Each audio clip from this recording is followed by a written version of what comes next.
Pertama-tama saya ingin sapa jemaat Tuhan yang hadir pada pagi hari ini. Shalom. Kita bersyukur buat kebaikan Tuhan dalam kehidupan kita, sehingga pada siang hari ini kita bisa berkumpul bersama. Itu atas berkat dan pertolongan yang Tuhan berikan kepada kita. Amin. Saya memberikan kesempatan buat jemaat Tuhan mengambil satu teduh sejenak.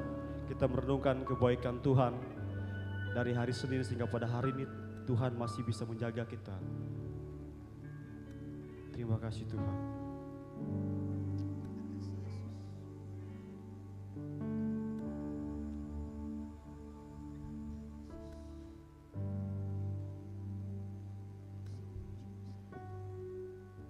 Jemaat Tuhan, mari kita satu dalam doa. Saya pimpin, kita berdoa. Terima kasih Tuhan buat segala kebaikan-Mu Tuhan dalam kehidupan kami. Sungguh karya penyelamatan yang Tuhan berikan kepada kami. Sungguh besar cinta kasih Tuhan. Begitu besar anugerah keselamatan yang Tuhan berikan kepada kami Tuhan. Sehingga pada kesempatan ini Tuhan, sebagai ungkapan syukur kami, sebagai orang-orang yang sudah diselamatkan, kami memberikan waktu bagi kami untuk datang memuji dan memuliakan Tuhan. Kami serahkan ibadah ini dari awal, pertengahan, hingga berakhirnya ke dalam tangan Tuhan. Biarlah kuasa Tuhan yang menyertai kami. Kami berdoa juga buat hamba-hamba-Mu yang mengambil pelayanan pada pagi siang hari ini Tuhan. Biarlah Kau urapi kami Tuhan. Biarlah kami layak untuk memuji dan memuliakan nama Tuhan. Kami buka ibadah ini Tuhan di dalam nama Tuhan Yesus yang menjadi juru selamat kami hidup. Haleluya. Amin. Saya ingin menyapa jemaat Tuhan sekali lagi. Shalom. Apa kabar kita semua? Sungguh pasti luar biasa karena Tuhan sudah memberikan kehidupan bagi kita. Itu adalah hal yang luar biasa dalam kehidupan kita. Kita mau memuji Tuhan sebab hanya Tuhanlah sumber kekuatan kita. Dan hanya Dialah sumber keselamatan bagi kita semua. Mari kita angkat pujian yang mengatakan, hatiku percaya. Kita angkat pujian ini sambil bertepuk tangan.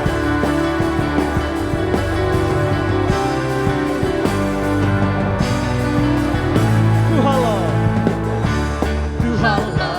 kekuatan dan pasku. Amin. Dia gugup batu dan keselamatanku. Hanya padamu hatiku percaya.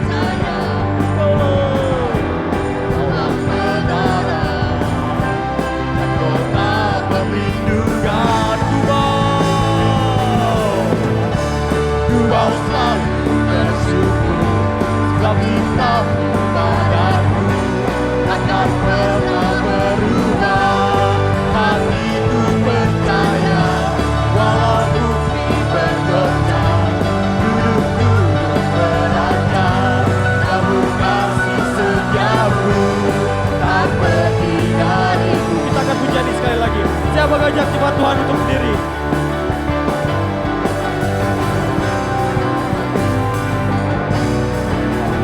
Tuhanlah kekuatan dan pastuku. Dia gugup batu dan keselamatanku. Hanya padaku hatiku percaya. Benaran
buat Tuhan. Amin.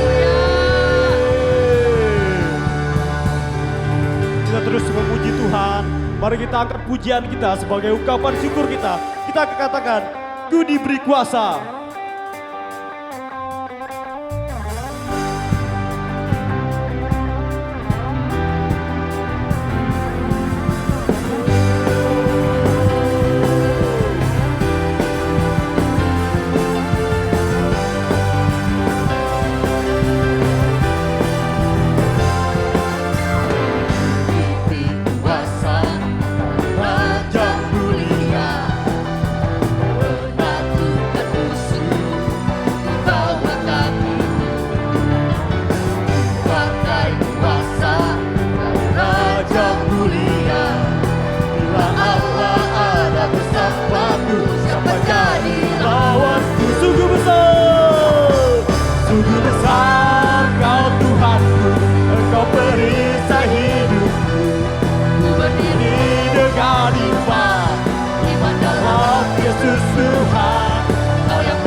Kagumi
hormat dipersilakan duduk kembali.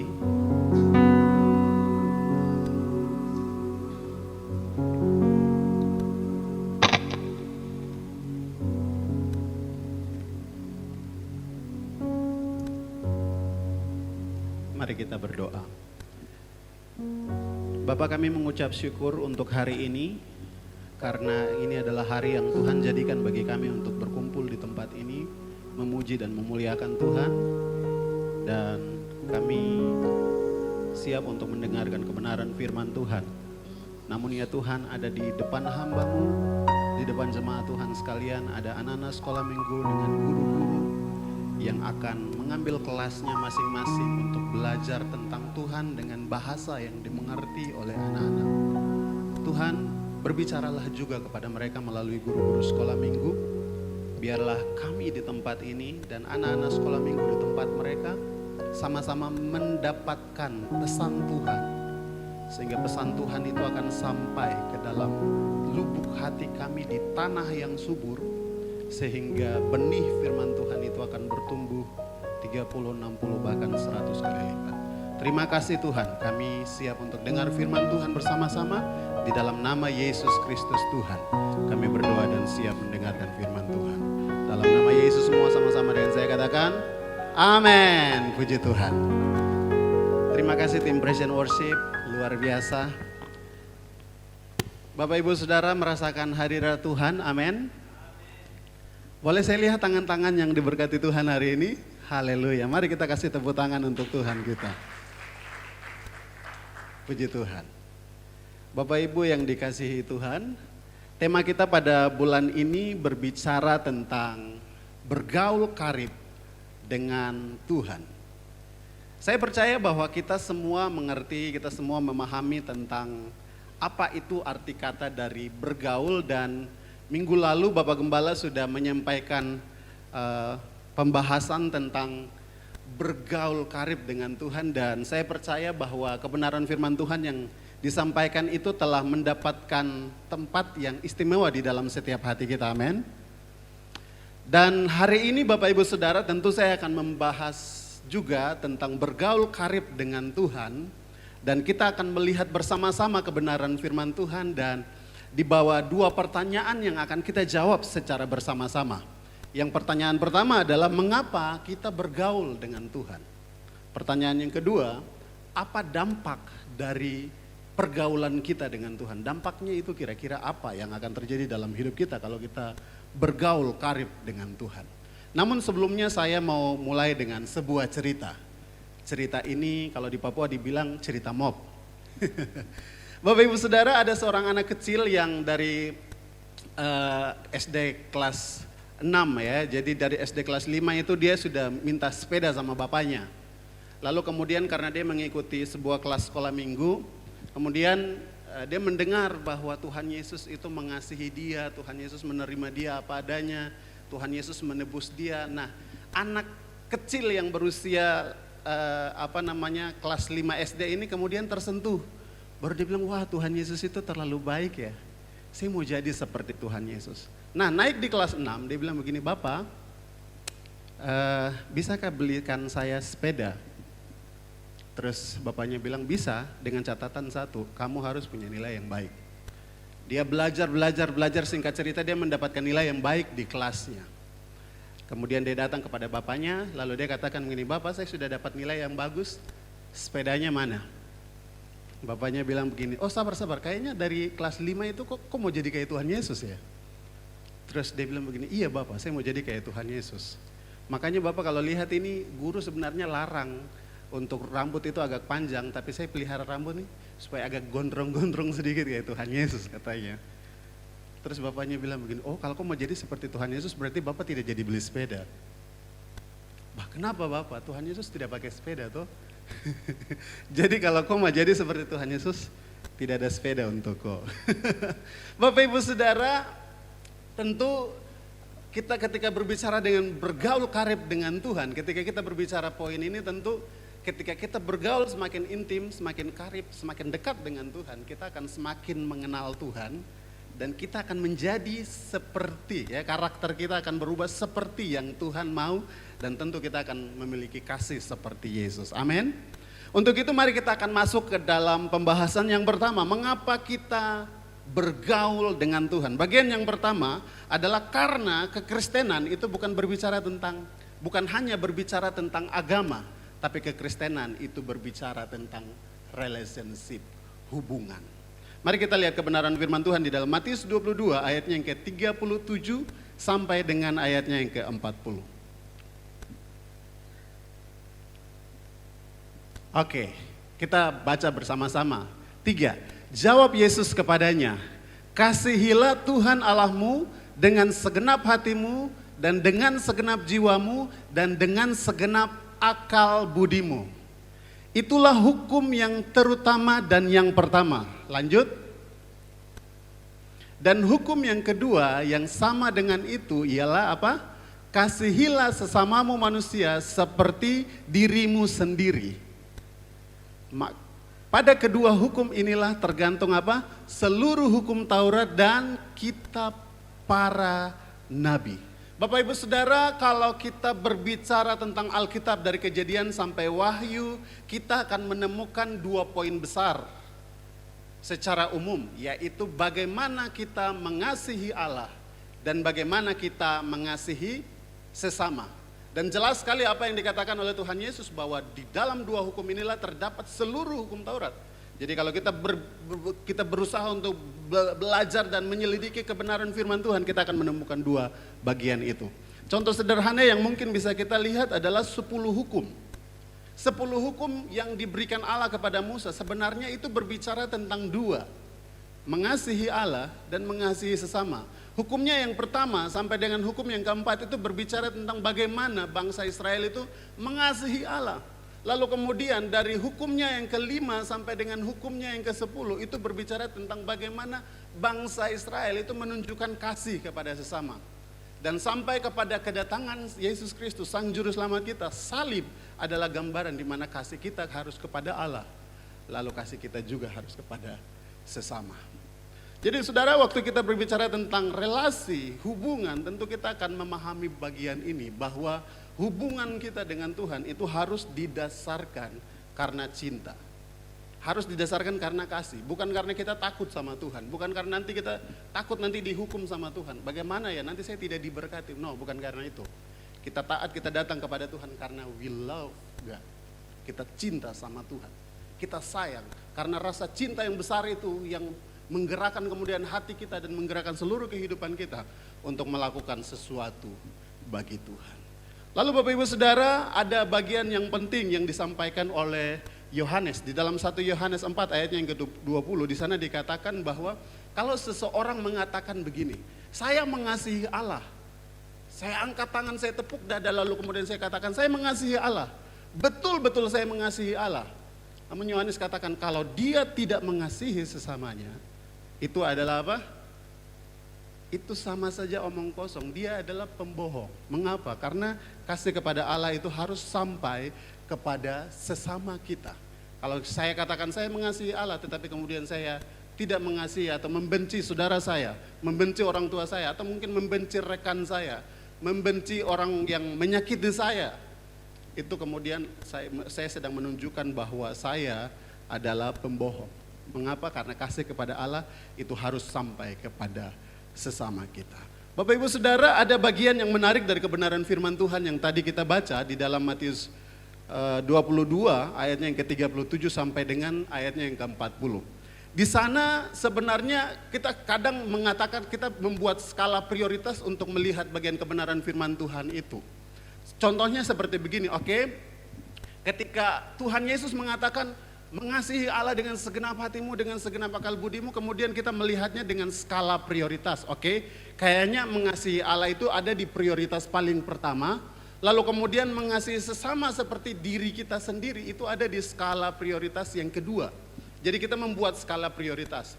Tetapi apa yang dikatakan Tuhan Yesus, coba tampilkan ayatnya di ayatnya yang ke-38. Boleh?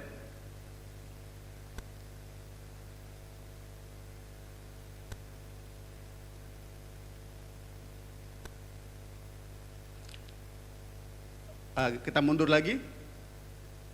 Ayat 30. Oke, sorry.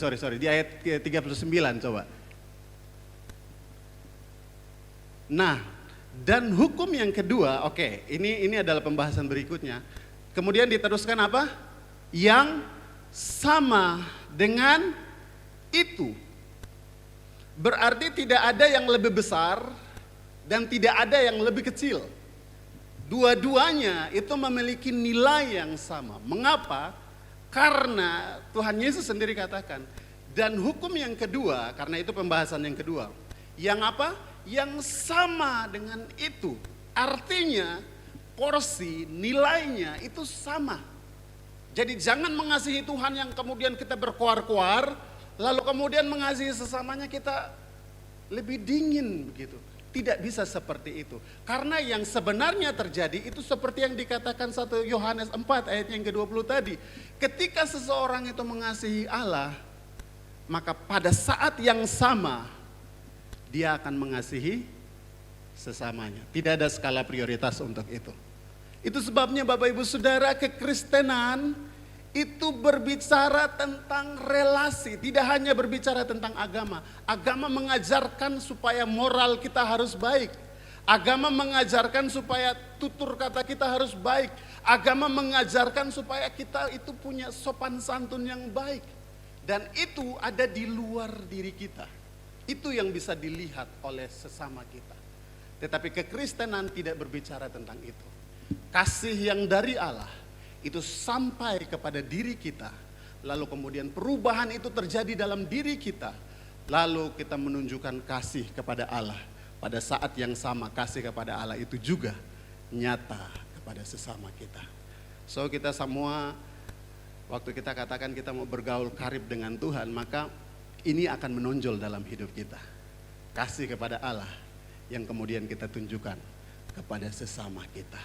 Dan memang ketika kita membahas tentang bagian kebenaran firman Tuhan ini, saya pikir saya pernah sampaikan di tempat ini bahwa kasih kepada sesama itu sesama bukan sesama yang satu suku. Sesama yang dimaksudkan dalam teks itu adalah sesama orang-orang yang menyakiti kita. Orang-orang yang adalah musuh kita.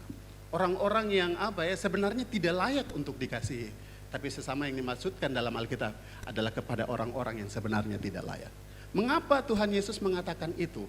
Karena kita kembali lagi bahwa sebenarnya kita semua ini kan orang-orang yang tidak layak untuk dikasihi. Apa hal yang bisa membuat kita dikasihi oleh Tuhan? Kita semua sudah jatuh dalam dosa. Kita sebenarnya adalah musuh, kita tidak layak untuk dikasihi. Tetapi Allah tetap mengasihi kita. Hal yang sama juga yang Tuhan katakan ketika kita mengasihi sesama kita. Ada orang-orang yang tidak layak untuk kita kasihi. Kepada mereka lah kasih itu harus ditunjukkan. Mengapa kita harus bergaul dengan Tuhan? Karena kekristenan itu berbicara tentang relasi. Kemudian pada bagian yang kedua, mengapa kita bergaul dengan Tuhan?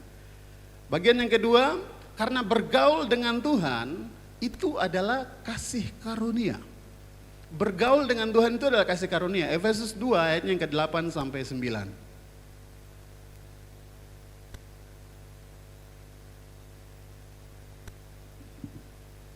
Di sini dikatakan, sebab karena kasih karunia kamu diselamatkan oleh iman. Itu bukan hasil usahamu, tapi pemberian Allah. Itu bukan hasil pekerjaanmu. Jangan ada orang yang memegahkan diri. Jelas sekali firman Tuhan ini memberikan informasi kepada kita bahwa untuk bergaul dengan Tuhan itu bukan karena usaha kita, bukan karena pekerjaan kita, bukan karena sesuatu yang bisa kita hasilkan lalu kemudian kita bisa bergaul dengan Allah. Jelas sama sekali tidak, bukan karena usaha kita. Namun di sana dikatakan bahwa itu semua karena kasih karunia. Saudara, ketika kita mau bergaul dengan Tuhan, kita harus mengerti fondasi kita itu apa. Bapak Ibu Saudara, sebenarnya tidak ada satu orang pun yang layak untuk datang kepada Allah lalu kemudian memanggilnya ya Aba, ya Bapa. Tidak ada satu orang pun yang sebenarnya layak. Kasih karunia di dalam perjanjian lama itu hanya dinyatakan kepada beberapa orang dan itu adalah haknya Allah. Allah mau memberikan kasih karunia itu kepada siapa saja. Dan dikatakan di dalam Yesaya 60 ayat yang 4 di sana dikatakan dengan jelas sekali bahwa segala kesalehan manusia, segala yang dilakukan oleh manusia, segala yang diperbuat oleh manusia, perbuatan baik manusia itu dikatakan seperti kain kotor. Boleh tampilkan Yesaya 60 ayatnya yang keempat. Itu seperti kain kotor. Dan itu sama sekali tidak ada pekerjaan, sama sekali tidak ada usaha yang bisa membuat manusia itu kemudian datang kepada Allah lalu kemudian bergaul dengan Allah. Memang ada cara-cara yang kemudian diberikan Allah kepada bangsa Israel dengan mempersembahkan korban. Tetapi mempersembahkan korban itu sama sekali bukan menghapus dosa, bukan kemudian melayakkan manusia, bangsa Israel untuk bisa datang kepada Allah. Itu ada limitnya, ada batasnya. Sangat susah manusia di dalam perjanjian lama, khusus bangsa Israel untuk datang lalu kemudian bergaul dengan Allah. Roma 3 ayatnya yang ke-23 di sana dikatakan bahwa semua manusia itu telah kehilangan kemuliaan Allah, telah berbuat dosa dan tidak ada satu orang pun manusia yang layak untuk bisa datang kepada Allah. Tidak ada satu orang pun manusia yang bisa datang lalu kemudian bisa berbicara kepada Allah. Karena tidak ada satu usaha dan pekerjaan manusia yang bisa menyelamatkan dirinya sendiri. Itu sebabnya Bapak Ibu Saudara sampai pada titik ini saya pikir kita semua harus paham bahwa kalau tanpa Yesus kita ini tidak ada apa-apa. Tanpa Yesus kita ini tidak ada apa-apa. Kita mau hebat, mau jago, mau punya banyak kekayaan, kita mau bisa melakukan apa dan diakui oleh satu dunia, tetap itu semua kain kotor di hadapan Allah. Tanpa Yesus kita tidak ada apa-apanya. Apalah artinya hidup kita tanpa Yesus? Kita tidak mungkin benar dan sangat mustahil untuk benar di hadapan Allah kalau Yesus tidak datang bagi setiap kita. Itu sebabnya Alkitab katakan bahwa itu bukan karena pekerjaan kita, bukan karena hasil usaha kita, bukan karena apa yang bisa kita hasilkan perbuatan baik kita, kemudian kita bisa datang kepada Allah, diselamatkan lalu kemudian bisa berbicara dengan Allah. Bukan karena pekerjaan kita. Itu semua karena apa? Kasih karunia di dalam Yesus Kristus Tuhan. Ketika kita menerima Yesus, kita mendapatkan akses itu untuk bisa berbicara dengan Allah. Ketika kita menerima Yesus, kita mendapatkan akses yang baik untuk bisa berkomunikasi dengan Allah kapanpun dan dimanapun kita berada. Itu sebabnya Bapak Ibu Saudara, mari bersama-sama kita mulai menghargai kasih karunia yang diberikan Allah bagi setiap kita. Untuk supaya kita bisa bergaul dengan Allah, Yesus harus meninggalkan surga. Dia harus memberikan dirinya untuk hidup sama-sama dengan manusia. Bahkan tidak hanya sampai di titik itu, dia harus memberikan nyawanya, mencurahkan darahnya, agar Bapak Ibu Saudara dan saya bisa kemudian bisa bergaul, bisa berkomunikasi, bisa berbicara dengan Allah. Dan kita berbicara dengan Allah itu bukan hanya seperti manusia dengan Tuhan. Alkitab katakan kita bisa berbicara dengan Allah, bahkan kita bisa menganggapnya sebagai apa? Sahabat. Bisakah kita menghargai kesempatan istimewa ini? Dan kesempatan ini bukan hanya diberikan kepada semua manusia, tetapi itu diberikan kepada orang-orang yang menerima Yesus Kristus sebagai Tuhan dan Juru Selamat. Saudara, kita memiliki akses VIP, amin. Akses VIP di dalam Kristus. Untuk apa? Untuk datang kepada Dia, untuk berbicara dengan Dia kapan dan dimanapun. Kita tidak perlu pakai bahasa yang istimewa, tidak perlu dengan bahasa Indonesia baku yang kemudian kita susun, kayaknya ini cocok atau tidak. Tidak perlu dengan itu. Mungkin manusia melihat itu, tetapi Tuhan justru melihat hati kita, bagaimana kita punya kerinduan dengan Tuhan, untuk mau berbicara dengan Dia, untuk mau berkomunikasi dengan Dia. Dengan demikian Bapak Ibu Saudara, ketika kita menghargai kasih karunia Tuhan yang Tuhan anugerahkan kepada kita, tentu itu akan menggerakkan kita setiap hari untuk mau berbicara dengan Tuhan. Untuk itu Bapak Ibu Saudara, saya pikir saya mau bertanya kepada kita semua supaya tidak saya sendiri yang berbicara. Adakah di antara kita pagi ini yang berbicara dengan Tuhan ketika dalam perjalanan? Adakah? Ada Palai. Boleh kita kasih tepuk tangan untuk Palai? Puji Tuhan. Ada seorang hamba Tuhan, kami sama-sama dulu di Pemuda di UIF.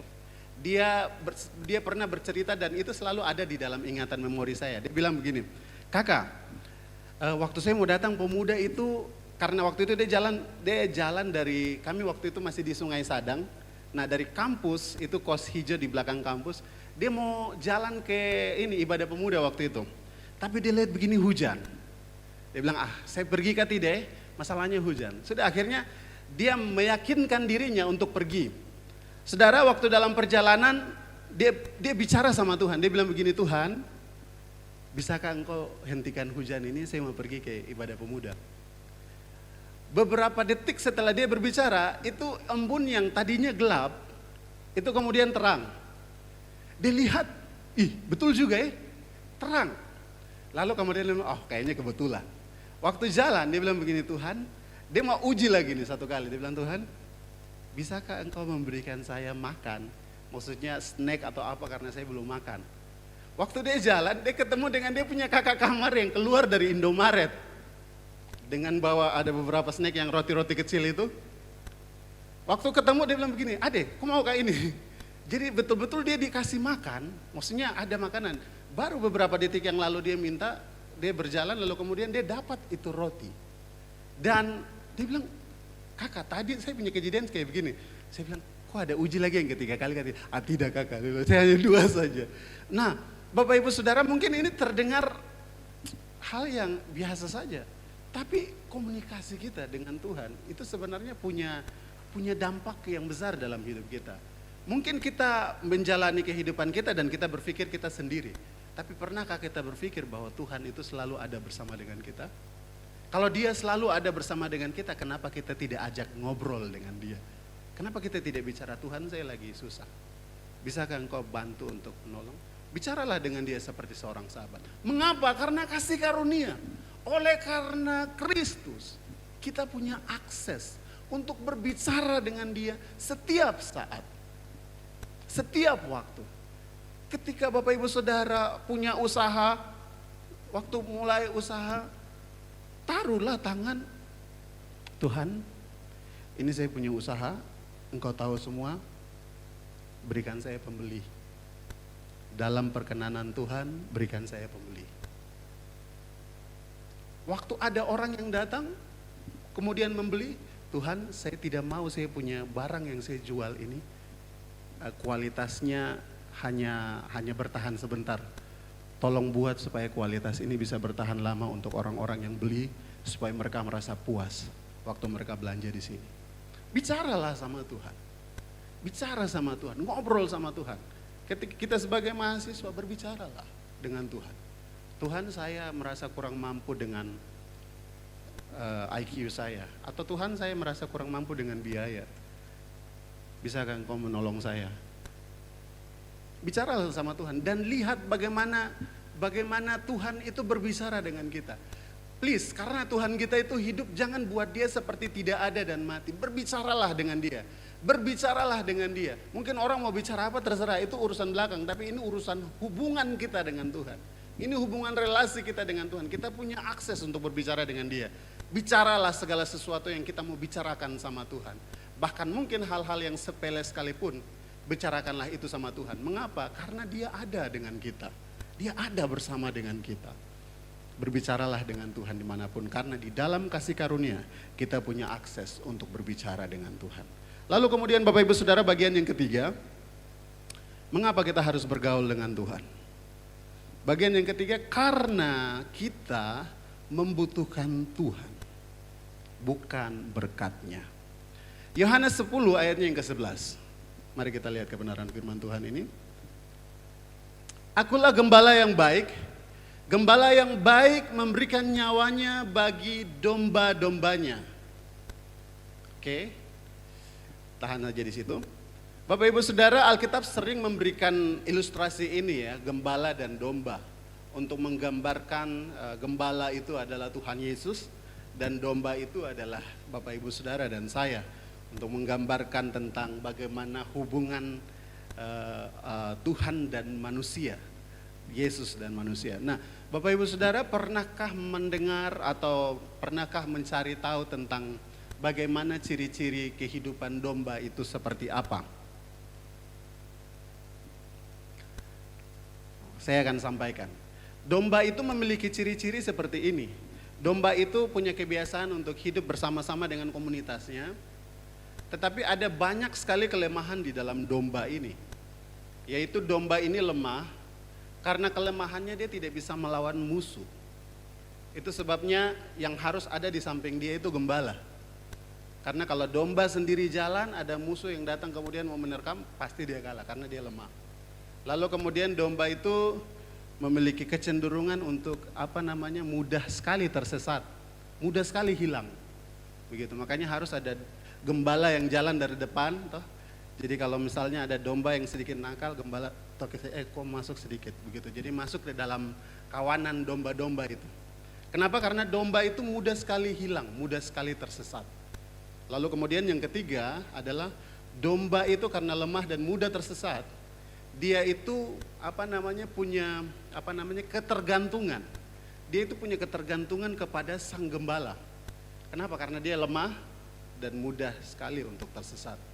Jadi jelas sekali waktu Yesus menyampaikan akulah gembala dan kamulah domba-dombanya, maka Yesus sedang menyampaikan bahwa kita ini lemah. Kita ini mudah hilang, mudah tersesat. Dan sebenarnya yang harusnya ada dalam diri kita adalah kita itu harusnya punya kebergantungan kepada Tuhan. Kebergantungan kepada sang gembala kita. Mengapa? Karena kita ini domba yang lemah. Kita ini domba yang mudah sekali tersesat. Mudah sekali kalau arus dunia ke kiri, kadang-kadang kita juga sudah mau ikut gitu ya ke kiri. Kalau arus dunia ke kanan, kadang-kadang kita mau ikut ke kanan. Begitu. Itu sebabnya kita itu membutuhkan Tuhan, sang gembala agung kita, yaitu Yesus Kristus. Bagian ini punya sesuatu pesan yang sangat penting untuk setiap kita, bahwa gembala itu hadir sebagai penolong. Dia akan menolong kita ketika kita lemah. Dia akan mengarahkan kita ketika kita mau mengikuti arus dunia. Kadang-kadang ketika kita mengalami satu masalah, tentu kita adalah orang manusia yang lemah, yang tidak bisa menolong diri kita dengan kekuatan dan kemampuan kita. Kita punya uang, tapi uang itu juga ada batasnya, dan pada satu titik uang mungkin tidak bisa menyelamatkan kita. Yang bisa menyelamatkan kita adalah Sang Gembala Agung, yaitu siapa? Yesus Kristus. Itu sebabnya saudara, kita ini membutuhkan Tuhan dalam hidup kita setiap hari. Kalau kita katakan, tanpa Tuhan saya bisa hidup kok. Tanpa Tuhan saya bisa melakukan aktivitas. Tanpa Tuhan ada itu orang-orang yang kaya. Tanpa Tuhan kan ada banyak orang yang istilahnya bisa melakukan sesuatu dan apa yang mereka lakukan itu berhasil. Tanpa Tuhan Yesus. Kenapa saya membutuhkan Tuhan? Saya beberapa tahun yang lalu sempat menyampaikan sesuatu di media sosial. Saya bilang begini, kalau seandainya Tuhan ambil kita punya nafas ini 5 menit saja, 5 menit saja baru Tuhan kasih kembali, saya pikir kita semua akan paham bahwa yang kita butuhkan itu bukan yang kita kerjakan, tapi yang kita butuhkan itu Tuhan yang berikan kita nafas. Kita ini lemah, kita tidak bisa buat apa-apa. Kalau Tuhan ambil semua itu dari kita, kita nothing, kosong. Kita datang dengan tidak ada apa-apa dan kembali dengan tidak ada apa-apa. Itu sebabnya dalam perjalanan hidup kita bisa mengerjakan sesuatu dan mendapatkan sesuatu. Tapi di atas semua itu kita memerlukan Tuhan. Tanpa Tuhan kita tidak ada apa-apanya. Itu sebabnya waktu kita menyanyikan pujian setiap jamnya Tuhan, di Kau ku perlukan. Nyanyikan dengan satu kesungguhan dalam hati bahwa saya ini domba yang lemah. Saya domba yang mudah sekali tersesat. Saya ini domba yang mudah sekali hilang. Kadang-kadang hilang arah. Engkau saya perlukan sebagai gembala yang akan mengarahkan saya kepada tempat yang tepat. Amin.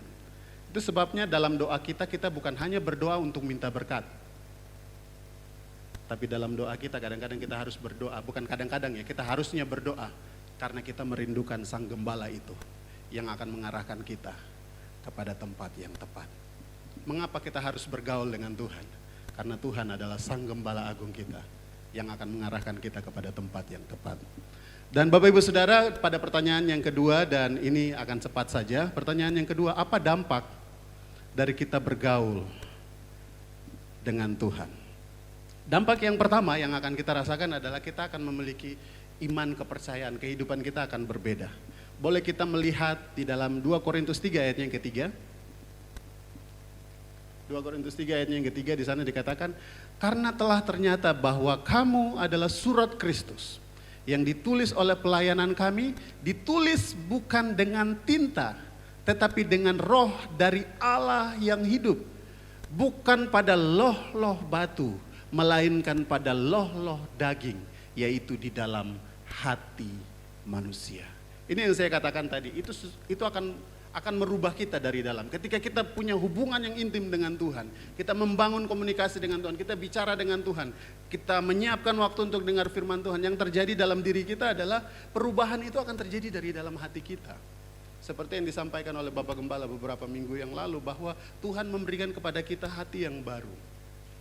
Di dalam hati kita itu akan ada sesuatu yang berbeda, dan dari hati kita, dari sesuatu yang berbeda itu kemudian akan nampak keluar. Amsal mengatakan bahwa apapun yang ada di dalam hati itu akan terpancar keluar. Jadi saudara, ketika kita memiliki hubungan dengan Tuhan, dampaknya adalah hati kita akan dirubah. Hati kita itu akan dibersihkan, yang tidak baik itu akan dibersihkan. Lalu kemudian kita akan memancarkan sebuah kehidupan yang berbeda. Karena ini bukan berbicara tentang loh batu. Kalau bangsa Israel, Tuhan kasih hukum itu di loh batu tuh, Tuhan tulis. Tapi Alkitab katakan sekarang bukan lagi di loh batu, tapi oleh roh ditulis di dalam hati kita. Perubahan itu akan ada dalam hati kita. Kita akan memiliki kepercayaan yang berbeda, pandangan yang berbeda, tidak sama dengan pandangan-pandangan dunia. Mengapa? Karena kita fokusnya itu adalah Tuhan yang merubah hati kita, lalu kemudian akan mengarahkan kehidupan kita kepada jalan yang Tuhan tunjukkan bagi kita melalui kebenaran firman Tuhan. Jadi perubahan itu akan terjadi dari dalam hati kita. Saudara, saya mau membawa kita untuk memikirkan bahwa perubahan dan timbul dari dalam diri kita itu jauh lebih baik daripada perubahan yang terlihat di luar. Kadang-kadang yang terlihat di luar itu bisa dibuat-buat, tapi kalau perubahan yang timbulnya dari dalam itu kemudian akan nampak keluar. Mungkin tidak dilihat, tetapi itu punya pengaruh yang kuat. Bapak Ibu Saudara, saya mau memberikan beberapa contoh orang-orang yang memiliki hubungan yang intim dengan Tuhan. Saya tidak mengambil dari dalam Alkitab, ya, saya tidak mengambil dari Perjanjian Lama. Mengapa? Karena saya pikir kita ada di masa kini dan kita coba untuk melihat bagaimana kehidupan orang-orang di masa kini yang hidupnya bergaul intim dengan Tuhan. Ada seorang hamba Tuhan bernama Pendeta Gradus Adi. Dia di Papua, dia kuliah di salah satu sekolah, dia mengambil sekolah hukum. Ketika dia ada di semester 5, karena dia memiliki kehidupan doa yang sangat luar biasa, kadang doa puasa, lalu kemudian di dalam doanya itu Tuhan kemudian mengarahkan dia. Tuhan berbicara kepada dia, Tuhan katakan, saya memanggil engkau untuk kuliah di STT. Lalu ketika dia mendengarkan panggilan itu, dia melanjutkan studi di STT, namanya STT Walter Post di Sentani, Dona pasti tahu. Dia kuliah, Bapak Ibu Saudara, setelah dia selesai kuliah, dia adalah hamba Tuhan yang dipakai Tuhan luar biasa. Dan di tahun 2005 atau 2006, ada seorang mahasiswa yang beribadah di gereja tempat hamba Tuhan ini melayani. Dia ada pelayanan kayak pelayanan okultisme, pengusiran setan, dan ada pelayanan-pelayanan yang lain kayak pelayanan kesembuhan. Nah, satu ketika ada seorang mahasiswi yang beribadah di tempat hamba Tuhan ini melayani, dia mengalami sakit, lalu kemudian ketika dia dibawa ke hamba Tuhan ini, jadi tidak dibawa ke rumah sakit Bapak Ibu, dibawa ke hamba Tuhan ini. Saya pikir waduh, ini di luar hikmat manusia juga begitu ya. Dibawa kepada hamba Tuhan ini. Nah, di dalam perjalanan ini mahasiswi meninggal. Waktu dibawa kepada hamba Tuhan ini, mereka ada di gereja waktu itu. Kemudian hamba Tuhan ini bilang begini, oke, sudah meninggal, jadi dicek nadinya memang sudah tidak bernafas. Dipanggil namanya, coba untuk dibuka matanya, memang sudah meninggal. Dikelilingilah ini mahasiswi ini. Mereka menyanyikan pujian penyembahan, lalu kemudian hamba Tuhan ini berdoa. Dia berdoa, dalam hatinya dia berdoa mau menyerahkan ini mahasiswi ini kepada Tuhan berdoa pelepasan. Tetapi Tuhan justru menggerakkannya untuk sesuatu yang berbeda. Dia katakan berdoa untuk bangkitkan, dan itu kuat sekali dalam hatinya. Waktu hamba Tuhan ini berdoa dalam nama Tuhan Yesus, bangkit. Ini mahasiswi yang meninggal ini bangkit, dan itu terjadi. Orang mati dibangkitkan. Itu masih terjadi, dan saya percaya sekali orang yang memiliki hubungan intim dengan Tuhan itu akan melihat satu perkara kepada perkara yang lain. Melihat kepada satu supranatural kehidupan dalam pelayanan kepada supranatural kehidupan yang lain. Dan itu terjadi. Ada banyak saya lihat dukun-dukun yang kemudian berdoa beberapa orang tapi tidak terselamatkan, dibawalah kepada hamba Tuhan ini.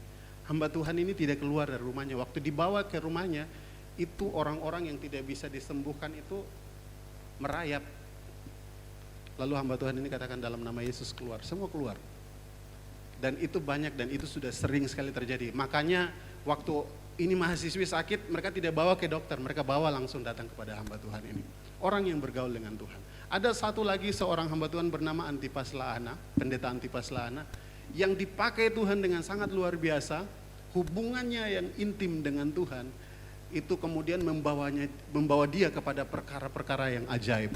Dia di tahun 1972 atau 76 kalau saya tidak salah, Bapak Gembala lebih tahu, itu dia dalam sebuah ibadah KKR di hari penutupan dia maju ke depan untuk berdoa penutupan. Waktu dia maju ke depan dan dia berdoa penutupan, saudara, apa yang terjadi?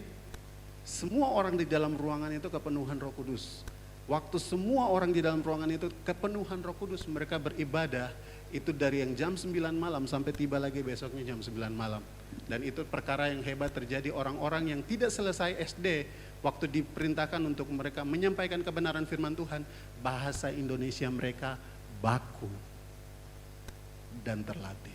Itu terjadi Bapak Ibu Saudara. Orang-orang yang memiliki bergaul karib dengan Tuhan akan melihat perkara-perkara yang hebat dan luar biasa. Dan di akhir ini Bapak Ibu Saudara, saya mau sarankan kepada Bapak Ibu Saudara, kalau boleh ada waktu Bapak Ibu Saudara sekalian, boleh ambil waktu untuk menonton satu film. Film itu berjudul Faith Like Potato. Ada yang sudah pernah nonton? Kalau belum, kalau boleh nonton film itu. Itu film rohani yang sangat baik sekali, menceritakan tentang seorang suami dan istri satu keluarga yang ada di Afrika. Mereka mengalami gagal panen yang luar biasa, suaminya keras sekali luar biasa, istrinya kadang bergumul dan kadang selalu menangis dengan keberadaan suaminya. Tetapi ketika suatu waktu mereka pergi ke gereja, suaminya mendengar tentang Yesus, lalu kemudian hatinya tergerak oleh karena luar biasanya karya Yesus yang mau mati dan bangkit, lalu kemudian suaminya tersentuh menerima Yesus sebagai Tuhan dan Juru Selamat. Sejak itu Bapak Ibu Saudara, ketika suaminya pergi ke ladang, pergi menjaga jagungnya, yang dia bawa di saku adalah Alkitab. Dia bawa Alkitab ke tempat kerjanya, tempat ladangnya, dia baca itu Alkitab, dia berdoa, lalu kemudian dia bilang begini, satu waktu saya akan bikin KKR besar-besaran. Lalu kemudian saudara, ada satu peristiwa yang terjadi ketika mereka membabat lahan, ada satu peristiwa yang terjadi, petir yang kemudian menghantam, ada satu anak perempuan di Afrika itu, lalu kemudian mereka panggil ini bapak datang karena itu adalah pekerjanya. Dia bilang, tolong dulu datang, coba lihat. Ini kita punya anak perempuan ini yang kena petir. Bapak ini datang, lalu kemudian ketika bapak ini datang dia bilang, oke, kalau begitu bapak ini coba untuk berdoa. Karena dia baca Alkitab, dia bilang Tuhan Yesus pernah membangkitkan orang mati. Berarti kalau begitu, kalau saya terima Tuhan Yesus bisa dong. Atau saya minta sesuatu dalam nama Tuhan Yesus, berarti pasti Tuhan Yesus bisa lakukan itu untuk saya. Apa yang terjadi? Dia kemudian berdoa untuk seorang perempuan ini ya, untuk bangkit. Dia berdoa dalam nama Tuhan Yesus, bangkit. Dan apa yang terjadi? Itu bangkit. Itu kisah nyata yang kemudian diangkat menjadi sebuah film. Dan saudara, yang luar biasanya adalah mereka berdoa minta hujan sama Tuhan, tapi sama sekali hujan tidak turun di daerah mereka. Mereka bilang, Tuhan tolong kasih hujan supaya tanaman kami ini bisa baik. Sama sekali tidak turun hujan. Mereka semua bilang, aduh bagaimana ini? Ini sudah jam kita harus panen, tapi tidak ada hujan sama sekali. Berdoa tapi Tuhan tidak turunkan hujan. Dia bilang, kenapa ini Tuhan? Tapi waktu panen mereka coba untuk gali kentang itu, waktu mereka gali, kentang yang ada itu jauh lebih besar dari hasil yang mereka terima sebelum-sebelumnya.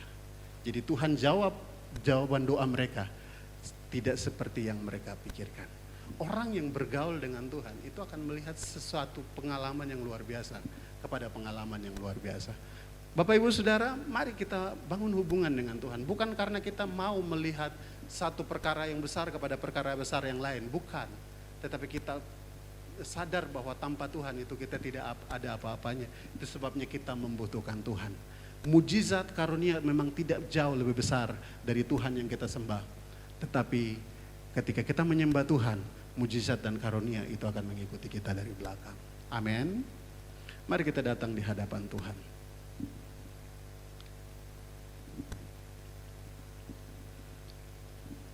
Bapa dalam kerajaan surga, kami sungguh bersyukur untuk kebenaran firman Tuhan yang boleh kami renungkan bersama-sama.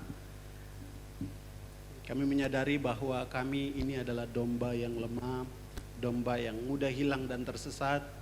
Itu sebabnya Tuhan, kami sangat membutuhkan Engkau dalam kehidupan kami lebih dari apapun. Bahkan kami butuh Engkau lebih dari hidup kami, Tuhan.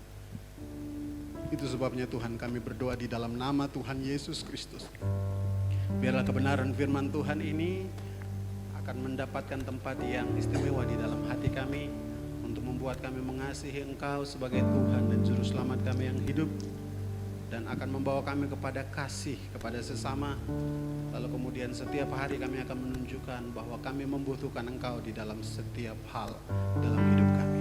Terima kasih Tuhan untuk kebenaran firman Tuhan yang boleh kami renungkan bersama-sama. Segala kemuliaan hormat hanya bagi Tuhan, dan biarlah Engkau sendiri Tuhan yang ditinggikan. Di dalam nama Tuhan Yesus kami berdoa mengucap syukur. Haleluya. Amin. Ada penyampaian dari Bapak Gembala?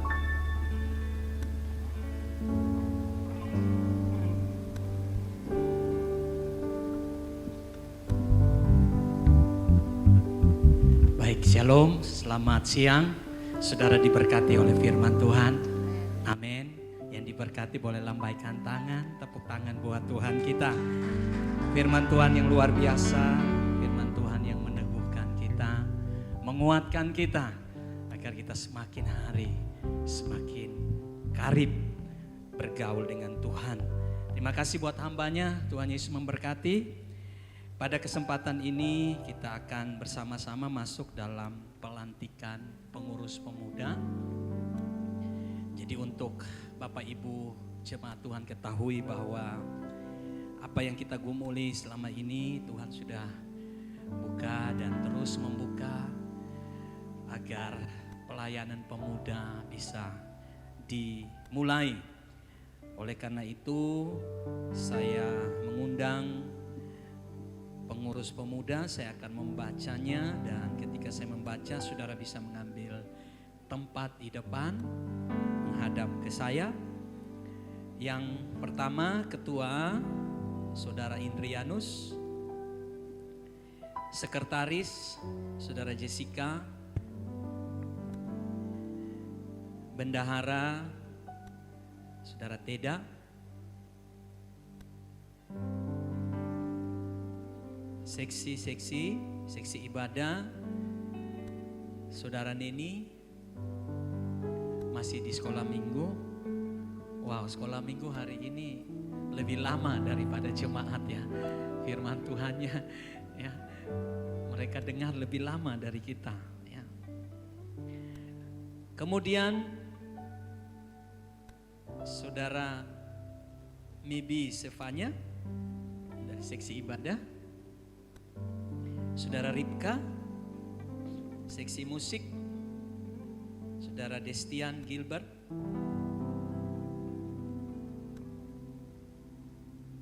bisa geser. Kemudian Jeskiel Alessandro, Brian Deller Tendean hadir. Kemudian saudara Kehin untuk sesi musiknya.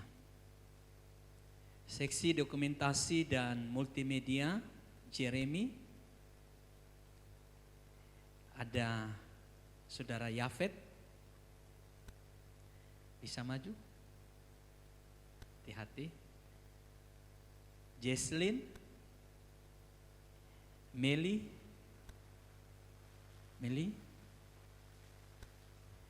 Dan Shirley. Kemudian seksi doa, Saudara Ingrid. Oh, di sekolah minggu ya. Bisa ke sana lagi sedikit.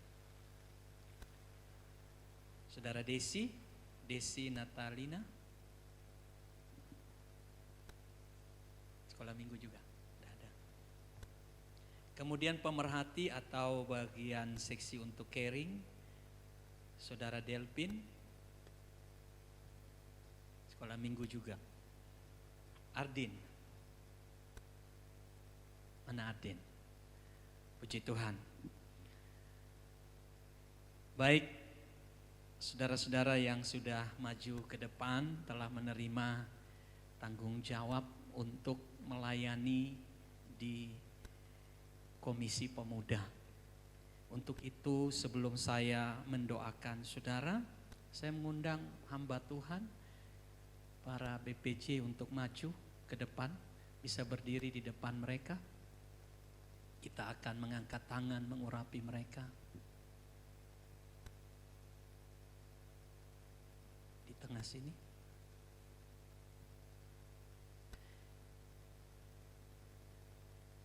Saya akan membacakan ayat firman Tuhan kepada saudara semua sebelum saudara memulai pelayanan ini.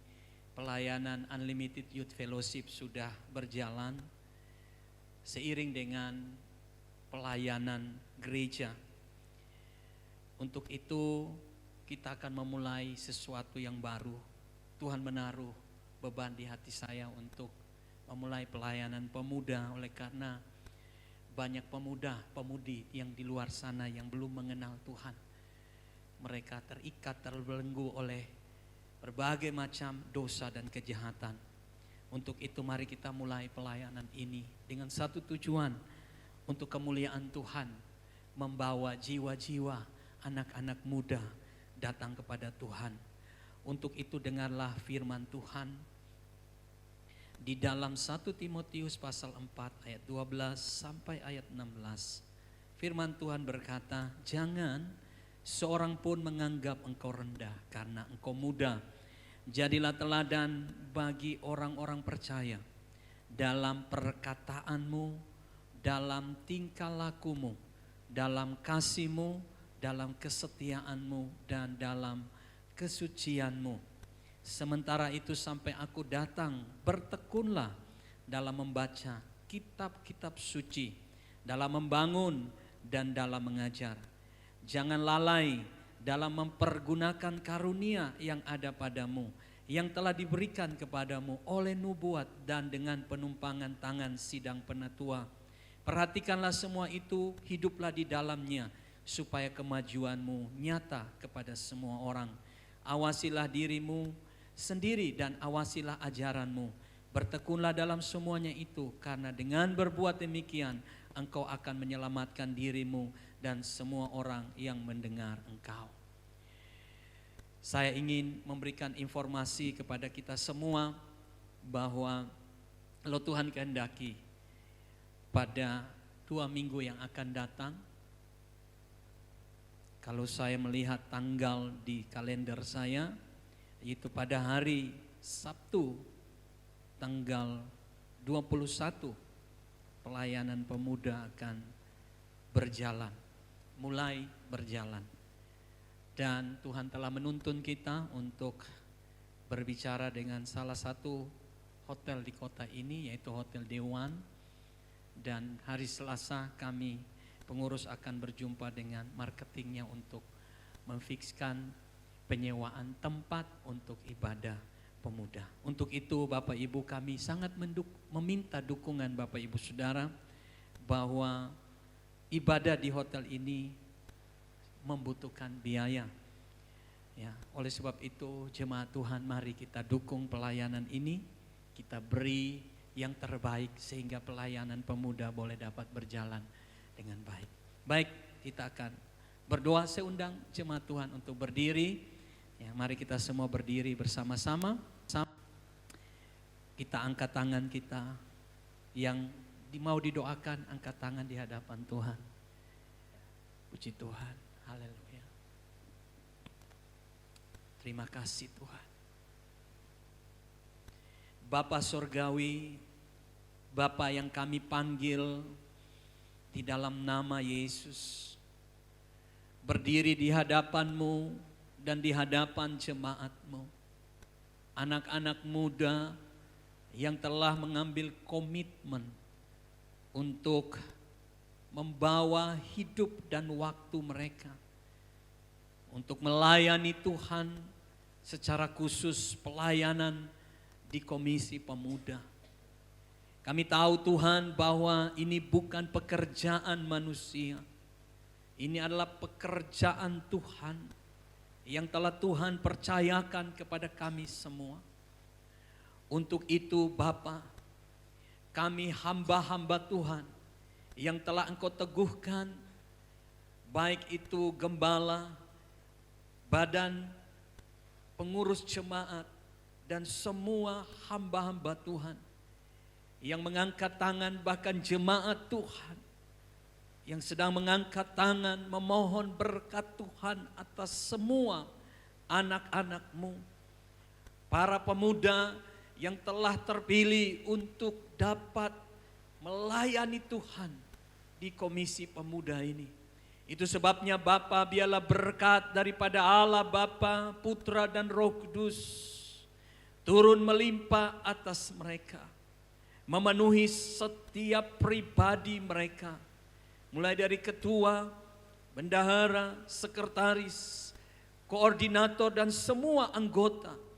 Hamba berdoa di dalam nama Tuhan Yesus Kristus, biarlah berkat dari Allah Tritunggal turun atas mereka. Tuhan mengurapi mereka dengan urapan yang baru daripada-Mu. Tuhan memberikan kepada mereka hati yang setia, hati yang sungguh-sungguh untuk melayani Tuhan. Tuhan, Engkau proteksi setiap mereka. Kiranya Tuhan lewat hidup mereka, pelayanan ini boleh dapat diberkati. Pelayanan ini boleh bertumbuh, bertambah, menjadi dampak dan membawa berkat yang besar buat kota ini. Kami berdoa melalui pelayanan pemuda, banyak jiwa, banyak anak-anak muda yang dimenangkan buat Tuhan.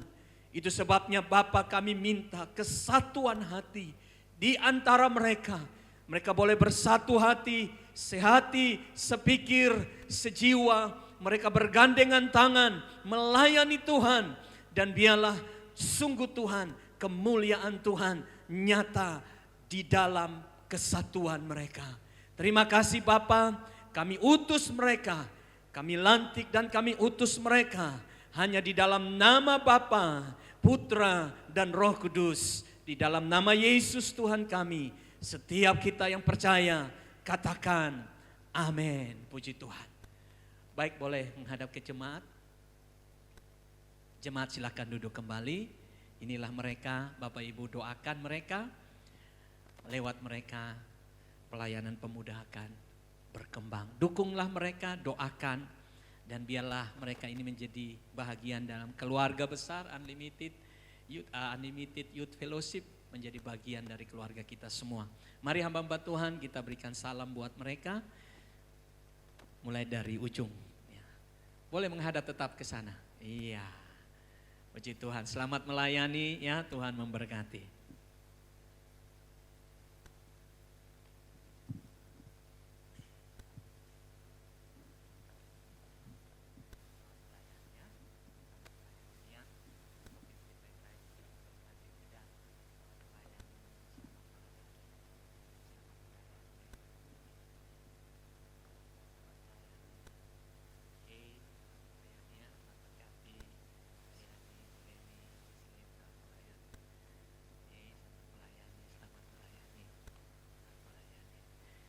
Oke, silakan duduk. Tuhan memberkati. Saya kembalikan kepada pemimpin ibadah.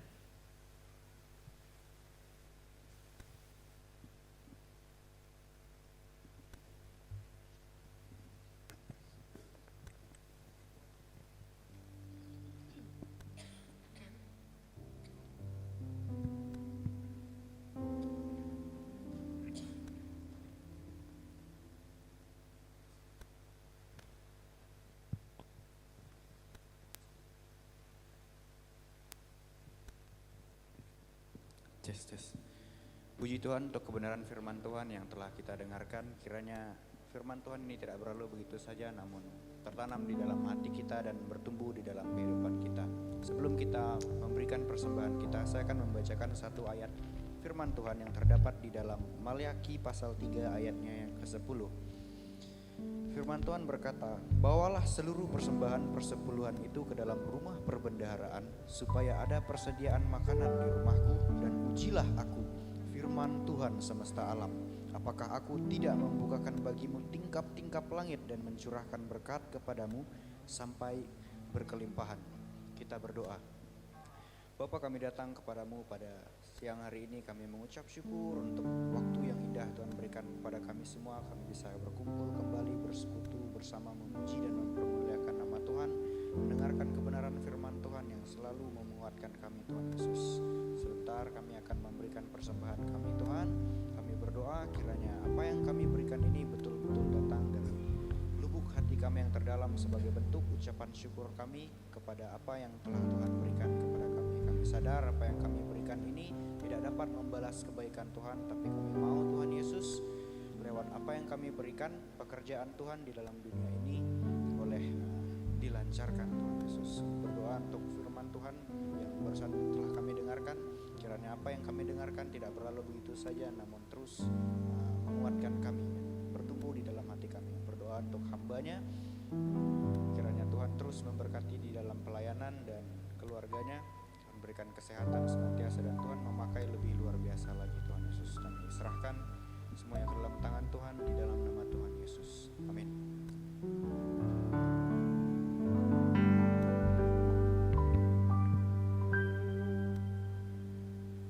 Saat ini kita akan memberikan persembahan kita kepada Tuhan. Sementara kantong persembahan dijalankan, kita angkat pujian. Ku diberi kuasa.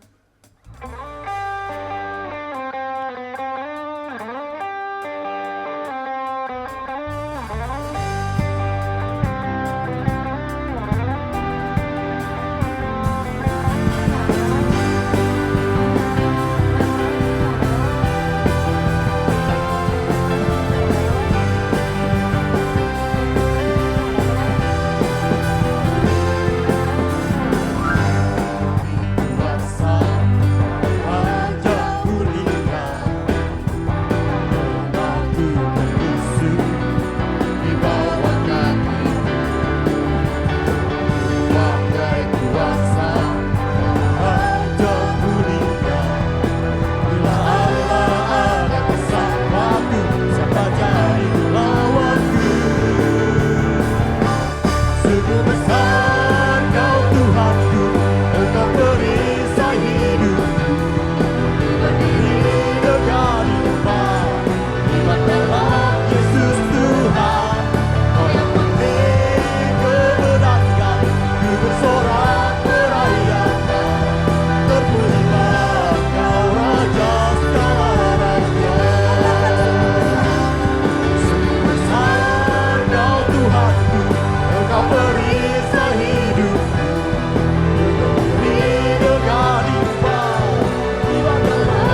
menyambut Bapak Ibu Saudara-saudari dengan penuh sukacita dalam ibadah minggu ini. Berikut informasi dan kegiatan UC dalam sepekan. In the ocean, I was completely lost, no direction. I was blind and I was broken before I met you. Losing faith on depression, my soul was beaten down by the temptations. I was blind and I was broken before I met you. Let the spark of your light, let it shine bright. It caused my eyes to see, and I'm safe in your cold. There is a hope in Jesus Christ. Datang dan alamilah jamahan kuasa Tuhan dalam ibadah praise and worship yang dilakukan di rumah-rumah jemaat pukul 19.30. Bagi umat Tuhan yang rindu rumahnya dikunjungi untuk beribadah, bisa menghubungi Pastor Dina Bengkiuk. Dukung dan doakan Unlimited Youth Fellowship yang hingga kini masih mencari tempat untuk melaksanakan ibadah. Bagi adik-adik semua, bergabunglah bersama kami UC Kids dalam ibadah setiap hari Minggu pukul 1 siang di lantai 1 Gedung Serbaguna. Datang dan hadirilah ibadah raya UC yang dilakukan setiap hari Minggu pukul 12.30 siang di Jalan Domba nomor 18 Gedung Serbaguna lantai 3. Bagi umat Tuhan yang rindu memberikan persembahan pembangunan dan persembahan perpuluhan, bisa ditransfer melalui nomor rekening berikut ini.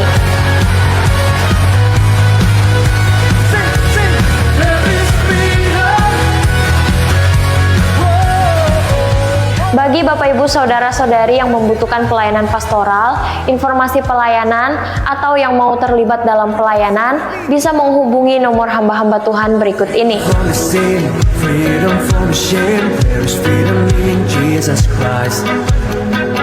Freedom from the death, freedom from the hell. Kami mengucapkan selamat ulang tahun bagi jemaat Tuhan yang sepanjang minggu ini berulang tahun. Sehat selalu dan diberkati Tuhan. Kami mengucapkan selamat datang bagi jemaat Tuhan yang baru pertama kali hadir dalam ibadah minggu ini. Kami menyambut Anda dengan penuh sukacita.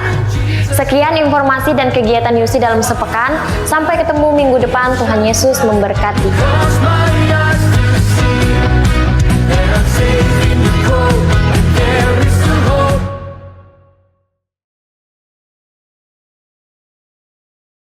Kepada kita, saya mengajak jemaat Tuhan untuk diri, kita akan mengakhiri ibadah ini. Kita akan mengangkat pujian yang mengatakan, sebab Kau besar.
Bapa, Kau Tuhan yang besar,